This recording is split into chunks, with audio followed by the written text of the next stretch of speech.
बिस्मिल्लाहिर्रहमानिर्रहीम। इब्न माजा की हदीस नंबर 3665 है, जिसको उम्मुल मोमिनीन आयशा सिद्दीक़ा रज़ियल्लाहु ताला अन्हा रिवायत करती हैं। आप फरमाती हैं कि कादिम नासु मिनल आराबी अलन नबी सल्लल्लाहु अलैहि वसल्लम, कि कुछ लोग आराब से ताल्लुक़ रखने वाले, यानी जो खाना बदोश थे या जो जिनका ताल्लुक़ बहर से था, देहात से था, तो इस तरह के लोग आए, आराबी आए हुज़ूर सल्लल्लाहु अलैहि वसल्लम को मिलने के लिए। तो उन्होंने मदीना शरीफ में देखा कि मदीना के लोग अपने बच्चों को बोसा देते हैं, प्यार करते हैं। तो उन्होंने कहा, क़ालू अतुक़ब्बिलून सिबियानकुम, कि क्या तुम अपने बच्चों को बोसा देते हो? क़ालू नाम। तो साहब ने कहा, जी हम अपने बच्चों को प्यार करते हैं, बोसा देते हैं। फ़क़ालू लाकिन्ना वल्लाहि मा नुक़ब्बिल। उन्होंने कहा, लेकिन हम लोग अल्लाह की कसम अपने बच्चों से प्यार नहीं करते, उनको बोसा नहीं देते। तो यही बात आका करीम अलैहिस्सलातु वस्सलाम ने सुन ली।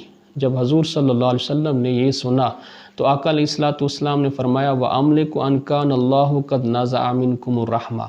हुज़ूर ने फरमाया कि मैं क्या करूं, अगर अल्लाह तबारक व तआला ने तुम्हारे सीने से रहमत को खींच लिया है, वापस कर लिया है, वापस ले लिया है, तो मैं क्या कर सकता हूं तुम्हारे बारे में। यानी अब तुम्हारा कुछ नहीं हो सकता अगर तुम अपने सीने में रहमत खुदावंदी नहीं पाते।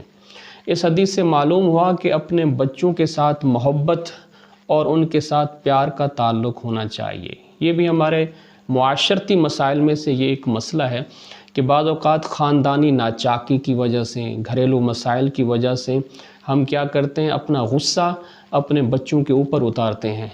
बच्चों को जो मोहब्बत और शफ़क़त की ज़रूरत होती है वो माँ बाप की तरफ से नहीं मिलती।